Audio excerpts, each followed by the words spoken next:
మహిమనిచ్చు స్థలమును నేను ప్రేమించున్నాను.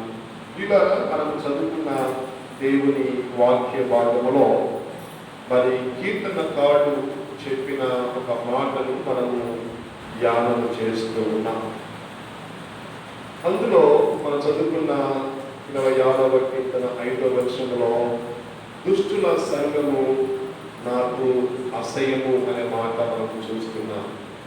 సమాజంలో, లోకములో మనము అనేక సంఘముల పేర్లు వింటూ ఉంటాం. కొన్ని వృత్తిపరంగా వచ్చిన సంఘములు, మరికొన్ని కుల సంఘములు, త్రాగుబోతుల సంఘము, తిండిపోతుల సంఘము, కాబట్టి ఇలాగున ఎన్నో సంఘ లోకములో పుట్టుకొడుకులాగా పుట్టుకొని వస్తూ ఉన్నాయి. అయితే ఈ పైన పుట్టుకొని వస్తున్న ఈ సంఘములన్నీ కూడా కాలక్రమేణా అంతరించిపోతాయి, గతించిపోతాయి. ఇవి మనుషులు కల్పించుకున్నవి. ఇవన్నీ మనుషుల మధ్య దూరాన్ని పెంచేవిగా ఉన్నాయి.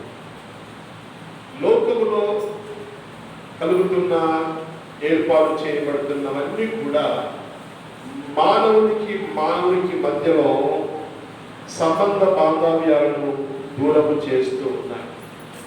రాజకీయ మనుగడ కోసం కొంతమంది, పెద్దల కోసం కొంతమంది వీటిని తయారు చేస్తూ, వీటిని కల్పిస్తూ సమాజంలో విషబీజాలు నాడుతున్నట్టుగా ఈ దినాల్లో మనము చూస్తున్నాం. అయితే క్రీస్తు యేసు ప్రభువు స్థాపించిన సంఘం ఉంది. ఇది పరిశుద్ధుల సంఘం. ఈ సంఘము మనుషులు కల్పించింది కాదు, మనుషుల ఊహను బట్టి వచ్చింది కాదు, లేకపోతే మనుషుల యొక్క స్వలాభం కొరకు, స్వపక్ష కొరకు, వారి యొక్క సంతోషం కొరకు పుట్టుకొని వచ్చింది కాదు. కానీ ఇది దేవుడు ఆదియందు ఈ సంఘమును స్థాపించను అనే మాట మనం చూస్తాం. బైబిల్లో మనకు తెలుసు కాబట్టి మరి జగత్తు పునాది వేయబడక మునిపే క్రీస్తు యేసునందు ఈ సంఘమును దేవుడు సిద్ధపరిచినట్టుగా బైబిల్లో మనము చూస్తాం. పాత నిబంధన గ్రంథంలో మనము చూసినట్లయితే అరణ్యంలో సంఘము ఉంది అనే మాట మనము చూస్తాం. అరణ్యంలో సంఘము అనే మాట మనం చూసినట్లయితే ఐగుప్తులో ఉన్న తన ప్రజలను దేవుడు విమోచించి, కాబట్టి ఐగుప్తు దేశంలో ఉన్న తన ప్రజలను విమోచించి వారి ప్రత్యేకమైన తరహాలో వారిని సిద్ధపరుస్తూ కానానుకు తీసుకుని వెళ్తున్నప్పుడు అరణ్యంలో కూడా సంఘము అనే మాటను బైబిల్లో మనము చూస్తాం. అంటే ఒక ప్రత్యేకత సంఘానికి ఉంది. కాబట్టి ఈ సంఘం యొక్క స్థాపకుడు దేవుడు, ఈ సంఘమును స్థాపించిన దేవుడు, ఈ సంఘములకు క్షేమము కోర్చిన దేవుడు, ఈ సంఘములకు భద్రపరచువాడు దేవుడు, ఈ సంఘములకు మాలిన్యము కలంకము అంతకుండా కాపాడుతూ శుద్ధీకరించువాడు దేవుడు. ఏమండి, ఇక్కడ కూర్చొని మన జీవితంలో మనం ప్రశ్న వేసుకోవాలి. ఏమండి, మనం నిజంగా యేసుక్రీస్తు ప్రభు చేత స్థాపించబడిన ఆ సంఘములో నేను కూడా ఒక సభ్యులను, నేను కూడా ఒక సభ్యురాలను, నేను కూడా అందులో పరిశుద్ధమైన జీవితం జీవించాలి. ఏమండి, మానవ జీవితంలో ఏమండి మరి దేవుడు ఏర్పాటు చేస్తున్న ఈ ప్రత్యేకమైన సంఘం విషయంలో నిజంగా మనము ఉన్నామా లేదా అన్నది ప్రశ్న వేసుకోవాలి. బైబిల్ మనకు తెలుసు ఈ సంఘము ఎలా స్థాపించబడింది అన్నది మనం చూసినట్లయితే అపోస్తలుల కార్యములో 2వ అధ్యాయంలో 38వ వచనంలో ఒక మాట మనం చూస్తే అక్కడ చూడండి ఏమంటున్నాడో. 2వ అధ్యాయము 38వ వచనంలో మీరు మారు మనస్సు పొంది పాప క్షమాపణ నిమిత్తం ప్రతివాడు యేసుక్రీస్తు నామమున బాప్తిస్మము పొందుడి, అప్పుడు మీరు పరిశుద్ధాత్మను వరమును పొందుదురు. బైబిల్లో మనం చూసినట్లయితే యేసుక్రీస్తు ప్రభువును హింసించిన వారిలో, లేకపోతే యేసుక్రీస్తు ప్రభువును సిలువ వేయమని కేకలు వేసిన వారి గుంపులో పేతురు చెప్పిన ఆ ప్రసంగము యొక్క సారాంశము వారు అర్థము చేసుకొని వారి హృదయాల్లో వారు నొచ్చుకొని, అనగా వారు పశ్చాత్తాపడుతూ, అనగా రక్షకుడు విమోచకుడు దేవుడే శరీరము ధరించుకొని మా మధ్యలో నివాసము చేసి మమ్మల్ని తన నిత్య రాజ్యంలోకి తీసుకొని వెళ్ళాలని, తన కుమారుగా స్వాస్థ్యం మాకు ఇవ్వాలని ఆ దేవుడే ఈ లోకానికి శరీరధారిగా వస్తే ఆయన గుర్తించలేకపోయాము, ఆయన గౌరవించలేకపోయాము, ఆయన విలువ ఇవ్వలేకపోయాము. ఆ దేవునే మేము పట్టుకొని ఆ శిలువ కప్పించాం. అంతేనా? ఆయన అవమానపరిచాం. అంతేనా? ఆయన గాయాలు చేశాం. అంతేనా? ఆయన తిండిపోతూ త్రాగుబోతూ అంటూ ఇలా రకరకాలుగా ఆయన హింసిస్తూ అవమానపరుస్తూ వచ్చాం. అట్టి ఆ దేవుని మేము అవమానపరచమే కాదు, కానీ చివరికి ఆ యేసును ఆ కలవరి శిలువలో మేమే ప్రాణము తీశాము అన్నట్టుగా వారు నొచ్చుకొని ఎవరిని ఏమి చేయము అన్నట్టుగా వారు కష్టిస్తారు. ఇక్కడ కూర్చుని మనందరి జీవితంలో కూడా ఈ మాటలు పలుసార్లు మనం వింటున్నాము. కానీ ఆది సంఘము ఎలా స్థాపించబడింది, నీవు ఎలాగ సంఘంలో ప్రవేశించావో ప్రశ్న వేసుకో. ఆది సంఘము ఎలాగ సంఘముగా స్థాపించబడింది అంటే పరిశుద్ధాత్మ దేవుడు ఈ మాటలు పలికిస్తూ ఉన్నప్పుడు ఈ మాటలు వింటున్న చాలా మంది ఉన్నారు అక్కడ.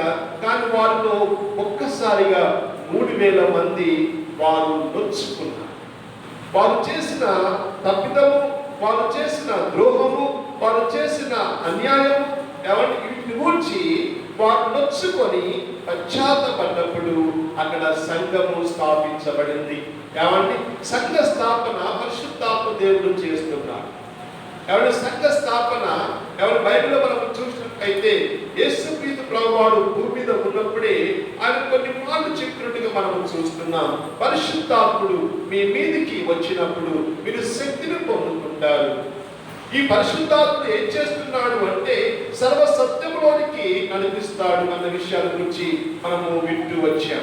అయితే ఈ అపోస్తల కార్యములో ఈ సంఘ స్థాపనలో మనం చూసినట్లయితే ఒక మనుషుడు కానీ, ఒక మతము కానీ, ఒక రాజకీయము కానీ, ఒక కులము కానీ ఇందులో రావడానికి వీలు లేనే లేదు.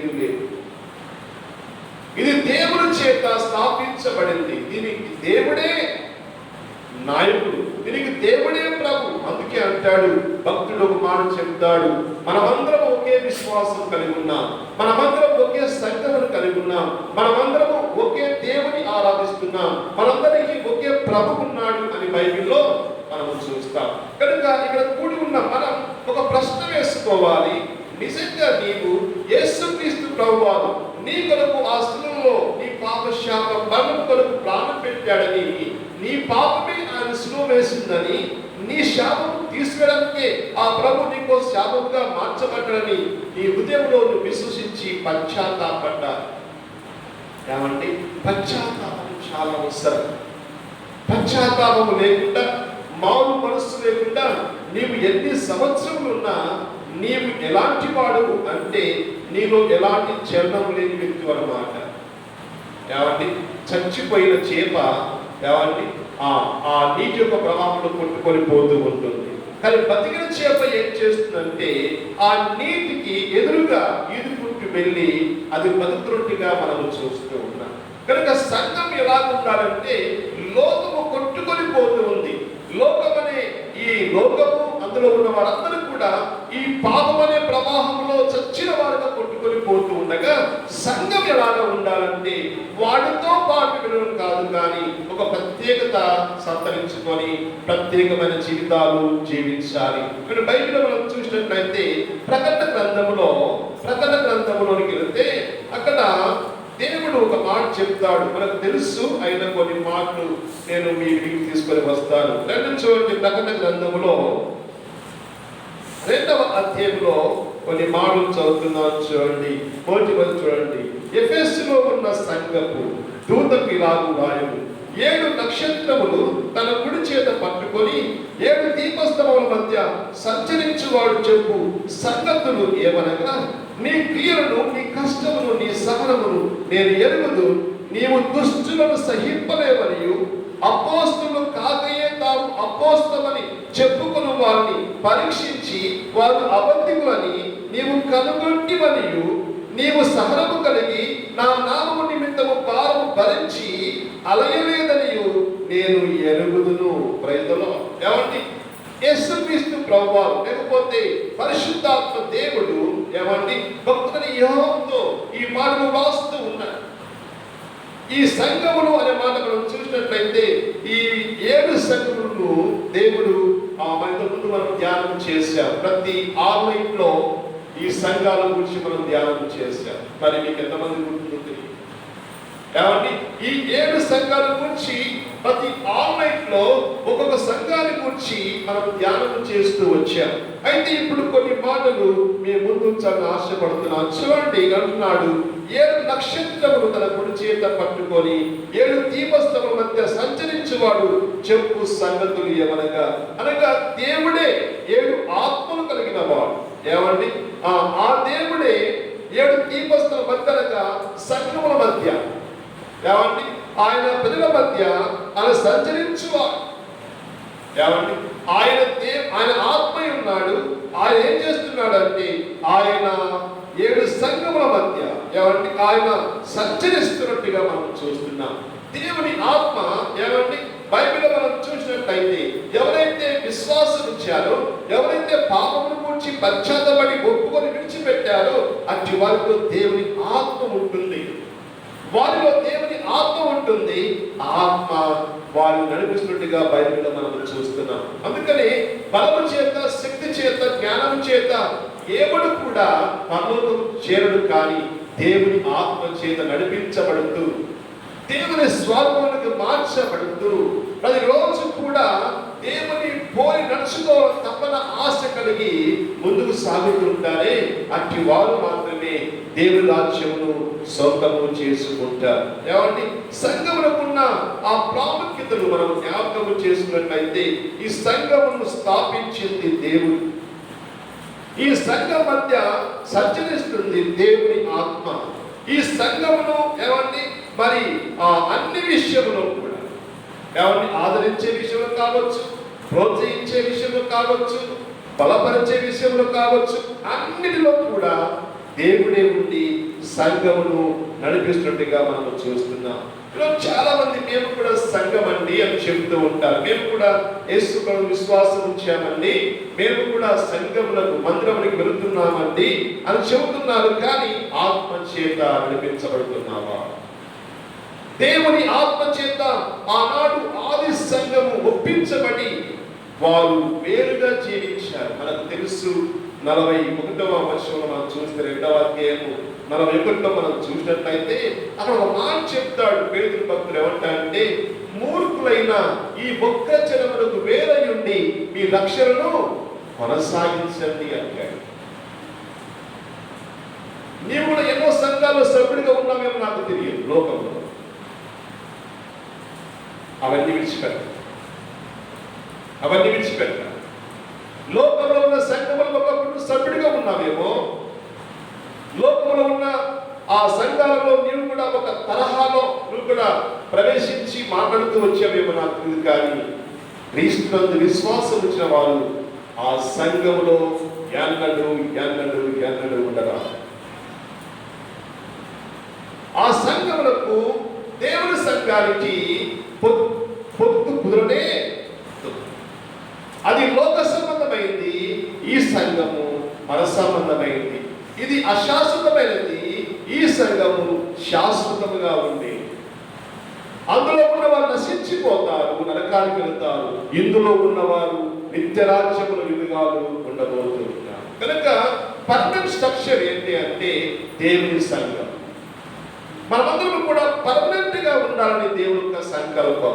మనమందరం కూడా యుగాలు కూడా దేవునితో ఉండాలని దేవుని యొక్క సంకల్పం. కానీ ఈరోజు అనేక మంది క్రైస్తవులుగా పిలువబడుతున్న వారు ఈ సత్యమును తెలుసుకోక, దీని శక్తిని ఆశ్రయించక ఏమండి క్రైస్తవులుగానే జీవిస్తూ ఏమండి క్రీస్తు లేని జీవితాలు జీవిస్తూ చివరికి మరణించి చాలా వేదనకరమైన స్థానానికి వెళ్తున్నట్టుగా బైబిల్లో మనం చూస్తున్నాం.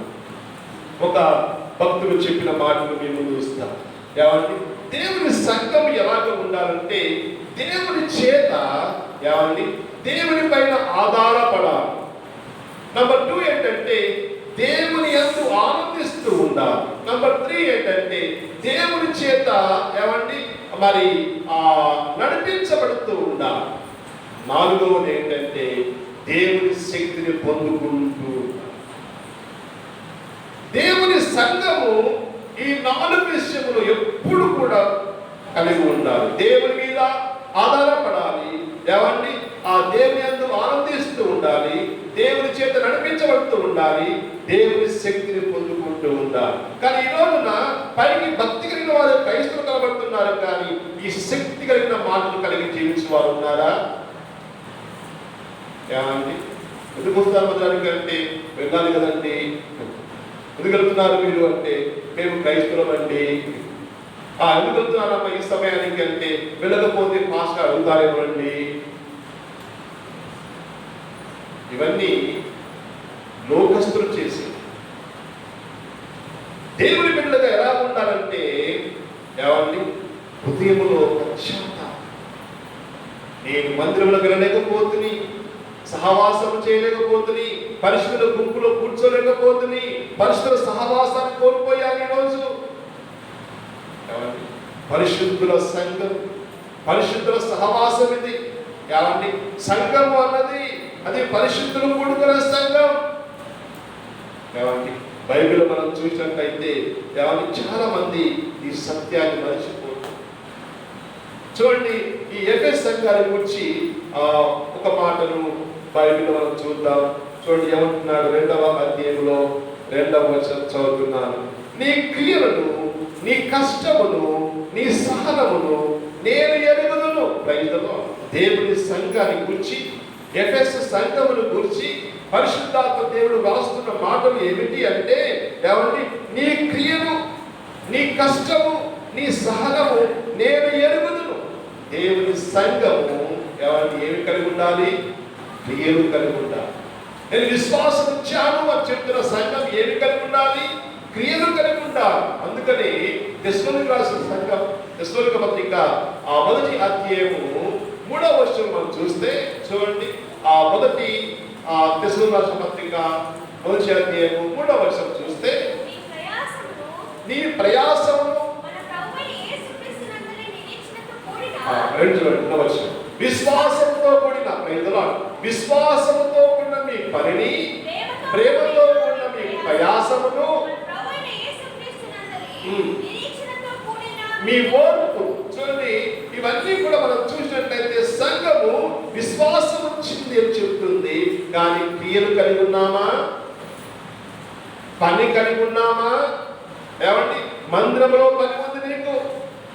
విశ్వాసి అంటే ఏమండి ఏదో వచ్చి రోమల కూర్చొని వెళ్ళిపోవడం కాదు. నీకు సంఘములో పని ఉంది, మందిరంలో పని ఉంది. ఏమని అందుకుంటున్నాడు? నేను నీ క్రియలను ఎరుగుదును. ఈరోజు అనేక మంది క్రియలు బాగా చేస్తారు. ఏమండి బయట పట్టుకొని, ఏమంటే మంచి బట్టలు వేసుకొని, ఏమండి కానుకలు ఇస్తూ, ఏమండి పాటలు పాడుతూ, ఇవన్నీ కూడా క్రియలు అనుకుంటున్నారు. ఏమండి ఈ క్రియలతోనే మోసపోతూ ఉంది. ఇవి ఉండాలి, కానీ దీనికి ముందు ఏముండాలో అది మనం మర్చిపోదు. ఇవన్నీ ఉండాలి, కానీ దీనికి ముందు నీ అంతరంగంలో ఏముండాలి అంటే విశ్వాసం. నేను యేసుక్రీస్తు రక్తం చేత విమోచించబడ్డా, యేసుక్రీస్తు రక్తంలో నేను కడగబడిన వ్యక్తిని. ఏమండి నేను కడగబడ్డ వ్యక్తిని. నేను ఈ లోక సంబంధిని కాదు, ఈ లోకానికి చెందినవాడిని కాదు, నేను దేవుని సొత్తు.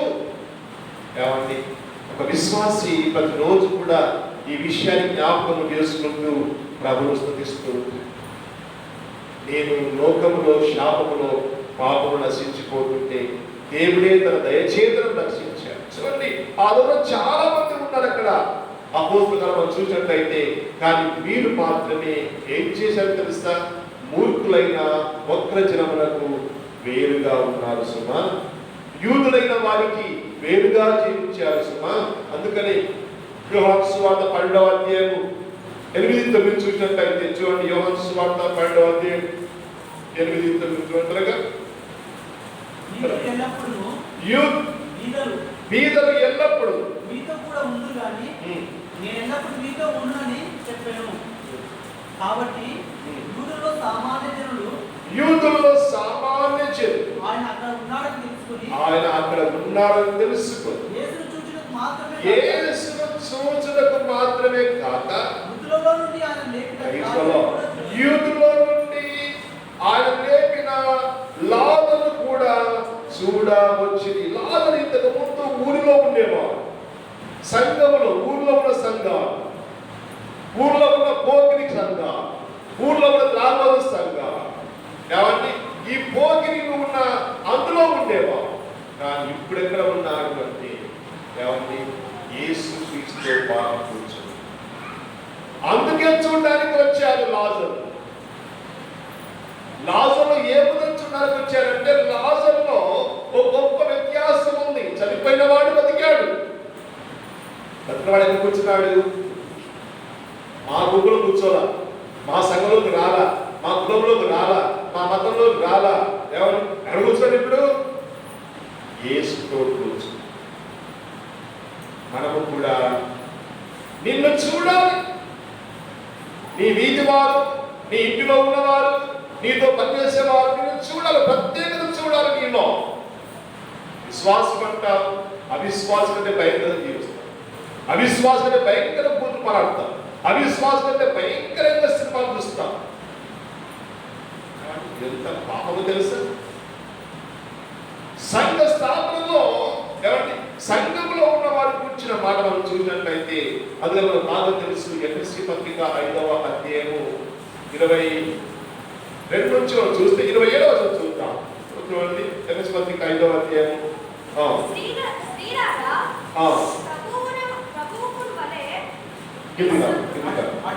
అటువలే క్రీస్తు కూడా సంఘమును ప్రేమించి, సంఘమును ప్రేమించి అది కలంకమను డాడు అయినను మరి అట్టి ఏదేనూ లేక పరిశుద్ధమైనది గాను నిర్దోషమైనది గాను ఐదవ సంఘము గాను ప్రజలో దాని కొరకు ప్రాణం పెట్టాడండి. నీ ఇష్టానుసారం బతకడానికి కాదు సుమా, నీ ఇష్టం నెరవేర్చుకోవడానికి కాదు సుమా, నీ ఇష్టం వచ్చినప్పుడు రావడం కాదు సుమా, నీకు ఇష్టం వచ్చినట్టు బతకడం కాదు. అది కలంకము ముడత ఏది లేకుండా అది మహిమగల సంఘముగా, అది పరిశుద్ధమైన సంఘముగా ఆయన తన ఎదుట నిలబెట్టుకోవడానికి దానికోసం ఆయన వేసాట ప్రాణం పెట్టాడు. కనుక మనము మనకు చెందిన వారము కాదు, మనము ఆయనకు చెందిన వారు. ఏమండి అందుకే అంటాడు మొదటి పత్రిక 6వ అధ్యాయము 23 అనుకుంటాం. చూడండి, మొదటి పత్రిక 6వ అధ్యాయము 6వ అధ్యాయము 20 చూడండి. విలువ పెట్టి కొనబడ్డ వారము కనుక ఈ దేహముతో దేవుని మహిమపరచుడి. రైతులో ఏమండి మనం విలువ పెట్టి కొనబడ్డ వారము కనుక ఈ దేహంతో ఏమి చేయాలి? దేవుని మహిమపరచాలి. కనుక చేస్తున్నావు పాడు పని చేస్తుంది, పాడు పడుతుంది. పోయే కాలం వచ్చింది, వేరేమో దేవుని వేపుకుంటాం, నోరు తెలిస్తే ప్రార్థన అంటావు, ఎవరు చూడడానికి ఏమో వేషాలు వేస్తున్నావు. కానీ ఈ దేహంతో నువ్వేం చేస్తున్నావు అంటే దేవుని మహిమపరచాలి, కానీ నువ్వు దేవునికి అవమానం తీసుకుంటున్నావు. ఏమంటే మన ఇంటిలో అందుకే అంటాడు విశ్వాసంతో ఉన్న మీ పని. విశ్వాసం ఏముంటుంది? పని. ప్రేమతో ఉన్న ప్రయాసం ఉంటుంది. అంటే విశ్వాసం లోపల ఉంటుంది, బయటికి కనబడుతున్నాయి, పనులు కనబడుతున్నాయి, ప్రయాస కనబడుతుంది, ఓర్పు కనబడుతుంది. అందుకనే ఎఫెసు సంఘాన్ని గురించి ప్రభు చెప్పే మాట ఏంటంటే నీ క్రియలను, నీ కష్టమును, నీ సహనమును నేను ఎరుగుతుంది. కొంతమంది కష్టం రాగానే పాల్గొంటారు, అసలు అదృష్టం ఉన్నది ఇక్కడ. కాబట్టి కొంతమంది కష్టం కనుకోండి, కష్టం నాకెందుకు వచ్చింది అని కష్టం వస్తుంది అనుకుంటే అటు అంటే వెలిగిపోతుంది. ఆ కష్టం పాలు పొందుకోలేదు. చాలా సార్లు మనం చూసినట్లయితే కష్టం మాకు వద్దనుకుంటుంది. మాకేం కావాలనుకుంటారంటే సుఖము, సౌలభ్యము, ఏమండి సంతోషము క్షేమం అనుకుంటున్నారు. కానీ సంఘములకు ఏమున్నాయి అని మనం చూసినట్లయితే బైబిల్లో ప్రభు ముందే చెప్పారు, యేసు క్రీస్తునందు విశ్వాసం ఉంచి వారికి ఏముంటాయంట? శ్రమలు, కష్టము ఉంటుంది. అయితే అవి తాత్కాలికమే, అవి టెంపరరీ, అవి పర్మనెంట్ కాల్స్ మన జీవితంలో. అవి దేవుడే పంపుతున్నాడు, ఆ దేవుడే మళ్ళీ వాటిని తొలగించేస్తాడు. అయితే నువ్వేం చేయాలి? కష్టంలో కూడా నిలబడాలి. కష్టంలో నిలబడాలి. ఏమండి చాలా మంది కష్టం నిలబడదు, వెనకెళ్తూ ఏమండి వేరే గుంపులో చేరిపోతున్నారు, వేరే వాళ్ళతో కలిసిపోతున్నారు. అయితే ఎఫెస్ సంఘం వారిని కాదట, వారు క్రియలు కలిగి ఉన్నారు, కష్టంలో ఉన్నారు, అంతేకాదు సహనము కూడా కలిగి ఉన్నారు. ఏమండి క్రీస్తు యేసు బిడ్డలకు ఏం కావాలంట? సహనము కావాలి, సహనము కావాలి. ఎవరిలో చాలా మంది ఏమండి సహనమును విడిచిపెడతారు. ఏమండి కొద్దిగా శ్రమ, కొద్దిగా కష్టం, ఏమండి కొద్దిగా ఇబ్బంది, కొద్దిగా ఏమండి బాధ, కొద్దిగా వ్యాధి, కొన్ని రాగానే సహనాన్ని విడిచిపెట్టి ప్రభులో నుంచి వెళ్ళిపోతారు, సంఘం నుంచి వెళ్ళిపోతారు. ఎంత విచారం ఉంది ఏమండి. కానీ ఈ ఎఫెస్ సంఘం అంతా ఎలాంటిదంటే అది క్రియలు కలిగి ఉంది. ఏమండి అంతేనా? ఏమండి కష్టంలో కూడా నిలబడింది, సహనము కూడా కలిగి ఉన్నట్టుగా మనము చూస్తూ. ఏమండి సహనము కూడా. ఇంకా చూద్దాం, చూడండి ఈ సంఘం ఏం చేస్తుందో చూద్దాం. నీవు దుష్టులను సహింప. అందుకని దుష్టుల సంఘం నాకు ఆశ్రయం. కీర్తికాడి మాట ముందే చెప్పారు, దుష్టుల సంఘం నాకు ఆశ్రయం అని చెప్తూ మొదటి కీర్తన మొదటి వర్షంలో అంటాడు, దుష్టుల ఆలోచన చొప్పున. కనుక మనమందరము కూడా దేవుని చేత విమోచించబడ్డ సంఘముగా, నీవు రక్షించబడ్డ వ్యక్తిగా, క్రీస్తు రక్తంలో కడగబడ్డ వ్యక్తిగా నిన్ను నువ్వు గుర్తించినట్లయితే నువ్వేమవుతావంట? ఈ సంఘములకు వేరైపోతావు. ఏమండి నేను ఒక ట్రైనింగ్ చేస్తున్నప్పుడు ఆయన ఇంటర్నేషనల్ స్పీకర్. ఏమండి ఆయనతో పాటు ఆయన వచ్చినప్పుడు ఆయన పక్కన నిలబడితే చాలు, ఏం చేయలేదు. ఆయన పక్కన నిలబడితే చాలు, నాకు ఇంత షాల్ ఇస్తామని చెప్పారు. చాలా ఎక్కువ ఆ రోజు 98 ఆ ప్రాంతంలో.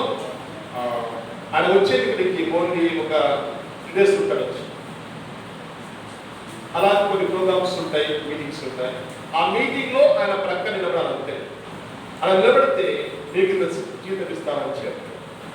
కానీ వారు ఏం చేస్తున్నారు నాకు తెలుసు. అందుకని నేను దానికి అంగీకరించాను. చాలా ఒత్తిడి చేశాను. కాబట్టి దాదాపుగా ఒక 2 వచ్చి నా పక్కన నిలబడి, బాబు ఎందుకు అవకాశం పోగొట్టుకుంటా, మంచి అవకాశం ఇది, మంచి ఆఫర్, నీకు నీ సేవలు చేసుకోవచ్చు. కానీ ఆయన వచ్చినప్పుడు పక్కన ఉంటే చాలు అని చెప్తున్నప్పుడు కుదరదండి, దానికి నాకు వద్దు, అది నేను చేయలేదు, నా వల్ల కాదు అని చెప్పాను. ఏమండి ఒకవేళ నేను దానికి అప్పుడు అంగీకరించి ఉంటే ఈరోజు ఇక్కడ ఉండేవాడిని కాదు, ఈరోజు ఈ పరిచయం చేసేవాడిని కాదు. నాకు తెలుసు. ఏమంటారంటే దుష్టుల సంఘం నువ్వు అసహించుకోవాలి సుమా. వాడు ఎలాంటి వాడు కావచ్చు, పెద్ద బోధకుడు కావచ్చు, లేకపోతే కొన్ని కోట్ల ఆస్తి ఉండవచ్చు వారికి. కానీ దేవుని సొత్తు, దేవుని సంఘము, పరిశుద్ధుల గుంపు నీవు కనుక లోకంలో ఉన్న వాడితో ఎన్నడూ కూడా పొత్తు పెట్టుకోవద్దు, వారితో సహవాసం చేయవద్దు. ఏమండి చూడండి, మీరు ఏమంటున్నారంటే సంఘం గురించి దేవుడు నాడు నీవు దుష్టులను సహింపలేవు. నాకు తెలుసు, లోతు సులభమైన ప్రాంతంలో ఉన్నప్పుడు ఆ ప్రాంత ప్రజలు చేస్తున్న వాడిని చూచి ఆయన ప్రతిరోజు కూడా తన మనసులో నొచ్చుకునేవాడంట. ఇదేంటి దేవుడా, ఈ సులభమైన ప్రాంత ప్రజలైతే ఇలాగైపోయాడు, వాయు వరుస లేకుండా, ఎవరి అక్కా చెల్లి లేకుండా, అమ్మ తల్లి లేకుండా, ఏంటి బతుకు, ఈ పాడు బతుకు బతుకుతున్నారే అని చెప్పి తన మనసులో నొచ్చుకున్నాడు. అక్కడ రాయబడి సార్ నీతిమంతుడైన లోటు అని దేవుడు తప్పించాడు సుమా. నాశనం కాకుండా దేవుడు తప్పించాడు. కారణం తెలుసా? నొచ్చుకున్న జీవితం ఉంది, అలసిపోయే జీవితం కాదండి. నేను ఈ ఊరి వాడు కదా, ఈ కులస్తుంది కదా, ఈ సంఘస్తుంది కదా అని కలిసిపోవడం కాదు. నొచ్చుకొని నీతిమంతుగా జీవించాడు. ఎంత మంచి సుతమతలో ఉన్నాడు, కానీ తన నీతిని కోల్పోలేదు. ఏమంటే తన సహనాన్ని కోల్పోలేదు. ఏమంటే ఈరోజు చాలా మంది ఏమండి వారితో సహవాసం చేస్తారు. దుష్టులతో సహవాసము చేయకూడదు సుమా. దుష్టులతో సాంగత్యము మనము చేయకూడదు. ఇంకా చూడు వారు ఏం చేశారంటే వారి గురించి ప్రభు పొగుడుతున్నాడు. ఏమండి ఈ సంఘాన్ని గురించి ప్రభు పొగుడుతున్నాడు. ఏమండి మొదటిగా నీ క్రియలను, నీ కష్టం, నీ సహనం నేను ఎరుగుదును అని సంఘాన్ని పొగుడుతున్నాడు. రెండు మనం చూసినట్లయితే ఇదిగో నీవు దుష్టులను సహించలేవు, అపోస్తులు కాకయే అపోస్తులు అని చెప్పుకుని వారిని పరీక్షించి వారు అబద్ధికులను నీవు కనుగొంటివి. ఈ సంఘమునుకున్న ఆర్థికత నీకుందా? ఊరికే వాడు వచ్చి బోధ చేస్తా ఉంటే, ఏమంటే టీవీలో బోధ చేస్తుంటే, వాడెక్కడో బోధ చేసి పడగొట్టుకుంటే కింద నేను చెప్తుంటే అక్కడికి వెళ్తున్నారు, కానీ పరీక్షిస్తున్నామా? అపోస్తులు కాదయ్యే అపోస్తులు. గుర్తుపెట్టుకోండి, అపోస్తులు ఆది యందు ఉన్న శిష్యులు మాత్రమే. పంపబడిన వారు, చూచిన వారు, తాకిన వారు, ఏమండి వారు ఎవరు అంటే అపోస్తులు అని దేవుడే పంపాడు. పంపబడిన వారిని అపోస్తులు అంటారు. ఎవరు పంపారు? దేవుడు పంపాడు. ఏమండి శిష్యులు మాత్రము మనం అందరముగా ఉండవచ్చు. అందరికీ అవకాశం ఇచ్చాడు. అందరూ సువార్త చెప్పాలి, అందరూ సాక్షిగా ఉండాలి. ఏమండి అది వేరే. ఏమంటారంటే వీరు పరీక్షిస్తున్నారు, అబద్ధికులు అని. అపోస్తులు కానీ అపోస్తులమని చెప్పుకొని వస్తున్న వారిని పరీక్షించి వారు అబద్ధికులను వేసేశారు, కనుగొన్నారు. ఏమండి ఈ ఆత్మీయ గ్రహింపు మనకు ఉందా? ఏమండి ఇంటికి ఎవరు వచ్చినా రండి పాస్టర్ గారు, రండి సార్, రండి ప్రాణం చేయండి సార్, ఇది కాదు. పరీక్షించాలి. వాడు ఎందుకు వచ్చాడు? వాడు ఏ రూట్లో వచ్చాడు? ఎవరు పంపించాడు వారి సేవకు? ఎలా వచ్చాడు? దేనికోసం వచ్చాడు? ఏమి స్థాపిస్తున్నాడు? ఏమి నేర్పిస్తున్నాడు? ఎవరి వారి మాటలేంటి, వారి క్రియలేంటి, ఇవన్నీ కూడా మనం పరీక్షించాలి. అందరినీ ఏమండి అయ్యగారు అమ్మగారు సేవ చేయాలి, పరీక్షించాలి. ఎందుకంటే బైబిల్లో ఒక మంచి మాట ఉంటుంది మనకు తెలుసు. బెరియల్ సంఘస్థులట వారు ఏం చేశారంటే పౌరుషులు తప్పిస్తే బోధ చేస్తే ఆ బోధ ఈ లేఖనాల్లో ఉందో లేదని వారు పరీక్షించింది అని. ఎవరు చెప్తారండి? పౌరుషులు ఎవరు? చాలా మంచి సేవ, కానీ మీరు ఎంత సేవలు కావచ్చు, కానీ మీరు చెప్పిన వాటిలో ఉన్నాయో పరీక్షించే ఆ గుణం, ఆ శ్రేష్టత ఆనాడు బెరియల్ సంఘస్థులో ఉంది, ఈనాడు ఎఫెసు సంఘంలో ఉంది. మన సంఘంలో ఉందా? నీలో ఉందా? నీలో ఉందా? నీలో ఉందా? వారు పరీక్షించి అబద్ధికులని అనుకోండి. అబద్ధికులు. అందుకని చాలా మంది ఏమంటే గొర్రె వేషం వేసుకుంటారు, కానీ లోపల మాత్రము తోడేవుల వంటి స్వభావం. పైకేమో విశ్వాసులు కనబడతారు, లోపల మాత్రము అవిశ్వాసులుగా బతుకుతారు. పైకేమో భక్తి పరులుగా ఉంటారు, లోపల మాత్రం భక్తిహీనతలో ఉన్న వారుగా జీవిస్తారు. నీ లోపల ఎలా ఉంది? బయటికేమో బాగానే ఉంది, కాబట్టి బయట బాగానే ఉంది ఇదంతా, కానీ లోపల లోకాలు. పైకి పట్టాలకు లోపల లోకాలంటే క్రైస్తవ జీవితం ఏమి లేదు. ఎన్నిసార్లు చూస్తున్నారంటే ఎప్పుడో వస్తున్నాండి, అది స్థాపించి వస్తున్నానండి. మరి ఏంటి బతుకులో ఏమైనా శ్రేష్ఠ ఉందా? ఏమైనా మార్పు ఉందా? నీ వల్ల ఏమైనా మన మహిమ వస్తుందా? పరీక్షించుకుందాం. ఎఫెస్ సంఘాల గురించి దేవుడు పొగుడుతున్నాడు. ఎఫెస్ సంఘంలో ఉన్న ఆ శ్రేష్టమైన లక్షణాలను బట్టి ప్రభు ఆ సంఘాన్ని ఏమండి ప్రోత్సహిస్తూ ఏమండి అభినందిస్తూ ఈరోజు నిన్ను చూసి దేవుడు ఆ మాట చెప్పగలడా? అమ్మ బాబు ఒకసారి ప్రశ్న వేసుకుందాం. ఇంకా మనం చూద్దాం. చూడండి 3వ వచనం. నీవు సహనము కలిగి నా నామము నిమిత్తము భారము భరించి అలయలేదని నేను ఎరుగుదును. రైతులా, నీవు సహనము కలిగి నా నామము నిమిత్తము భారము భరించి, అవమాన భారము, నింద భారము, ఏమండి ఎన్నో భారాలు మనకు ప్రభువుకు విశ్వాసం ఇస్తే ఎన్నో భారాలు ఏమండి ఇవన్నీ మోపబడుతూ ఉంటాయి మన మీద. అందుకని మత్తయి సువార్త 5వ అధ్యాయం 11వ మాట చెప్తారు. చూడండి 5వ అధ్యాయం 11వ వచనం చూడండి. త్వరగా నేను ముగిస్తున్నాను. త్వరగా 5వ అధ్యాయం 11వ వచనం.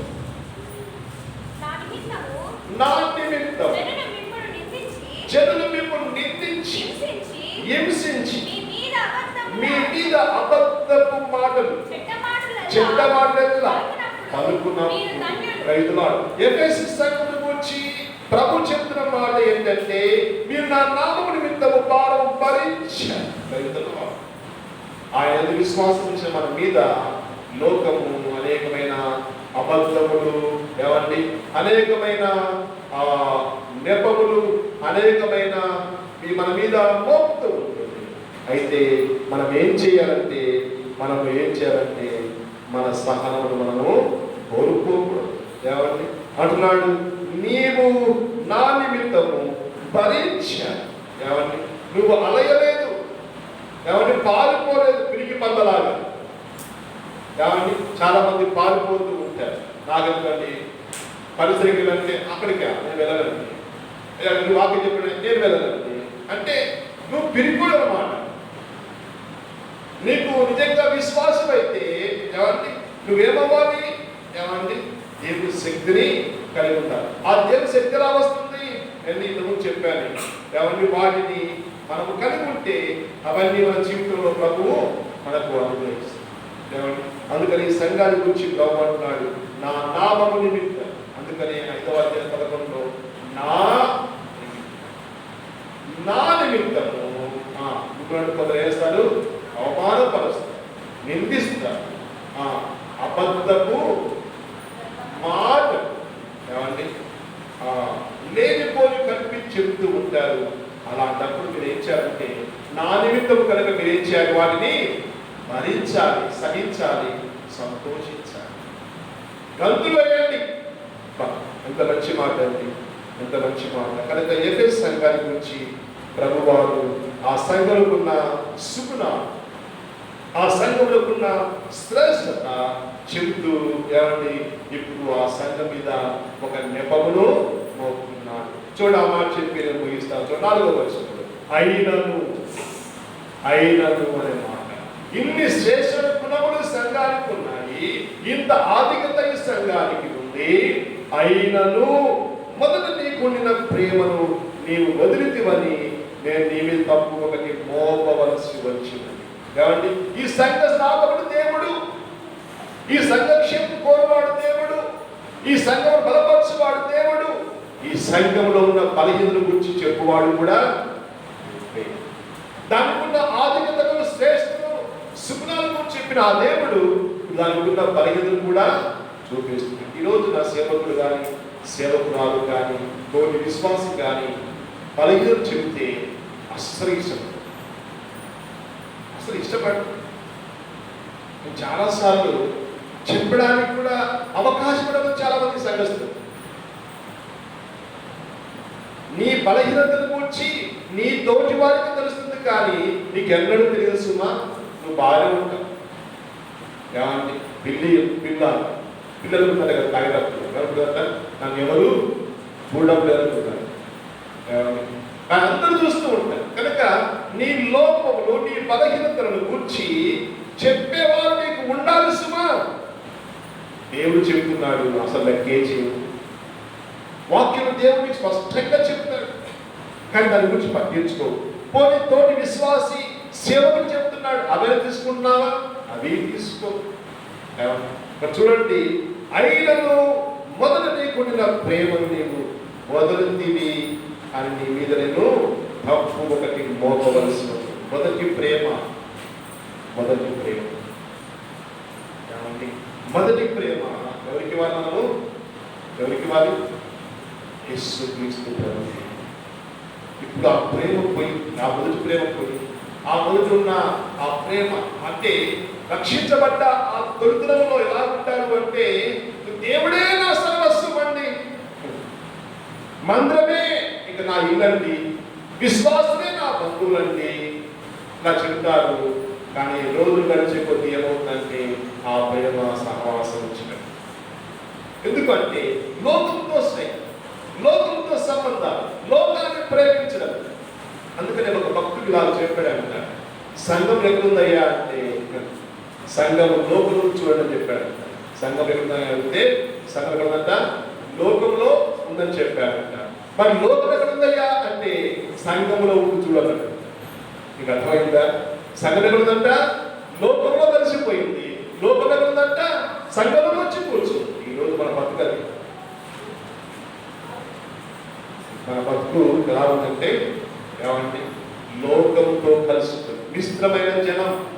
విస్తృతమైన జనం ఏమండి, 2 లక్షణాలు, 2 గుంపులు ఏమండి, ఇలాంటి జీవితం జీవిస్తున్నప్పుడు ఆ మొదటి ప్రేమను మనం కోల్పోతాం.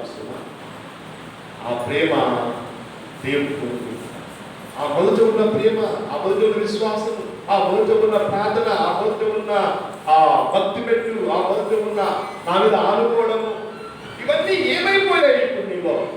అవన్నీ నువ్వు ఏం చేసేప్పుడు కదా నీవు ప్రశ్న వేసుకోవాలి. నిజంగా ఆ మొదట ఉన్న ప్రేమ నీలో, ఆ మొదట ఉన్న విశ్వాసం నీలో ఉన్నట్లయితే నీ ప్రార్థన జీవితం పెరుగుతూ ఉంటుంది, నీ విశ్వాస జీవితం పెరుగుతూ ఉంటుంది, నీ సహవాసం పెరుగుతూ ఉంటుంది. నీ ద్వారా కొందరు ప్రభులోకి వస్తారు, ప్రభుదానికి వస్తారు, ప్రభుల విశ్వాసం వస్తారు. ఎప్పుడు ఈ మొదటిది నీలో ఉన్నారు. మొదటి ప్రేమ మనలో ఉండాలి. ఏమండి, ఈరోజు చాలా మంది ప్రభువును ప్రేమించడం మర్చిపోయారు. ప్రేమించి మన కోసం ప్రాణం పెట్టిన ఆ ప్రేమమైన యేసును ప్రేమించే కంటే లోకంలో ఉన్న వాటిని ప్రేమించడానికి ఇష్టపడి వెంబడిస్తూ ఉన్నారు, వెంటాడుతున్నారు, తెచ్చుకుంటున్నారు, ఏమైనా పొందుతున్నారు, సంతోషం అని దుఃఖమే. అందుకంటే నా యందు మీరు, మీ యందు నేను ఉన్నట్లయితే మీరేమవుతారు? ఫలిస్తారు. నాకు వేరుగా ఉంటే మీరు ఏమీ మేలు పొందుకోండి, మీకు క్షేమం ఉండదు, మీకు సంతోషం ఉండదు. కనుక ఈ ఉదయకాలం వేళ మనం కష్టం వేసుకుందాం. ఎఫెసీ సంఘములాగా మనం కూడా ఉన్నామా? మన జీవితంలో కూడా ఆ మొదటి ఉన్న ప్రేమ విడిచిపెట్టి మన ఇష్టానుసారం మనం జీవిస్తున్నామా? కష్టం వేసుకొని ప్రభుత్వంలో పరీక్షించుకుంటూ ఓ చిన్న ప్రార్థన చేద్దాం. రండి, తలవంచండి, మోకరించండి, ప్రార్థన చేసుకుందాం. ప్రభునందు ప్రియ సహోదరి ప్రార్థన చేసుకుందాం. అందరూ కూడా తలవంచండి, మోకరించండి, ప్రార్థన చేసుకుందాం.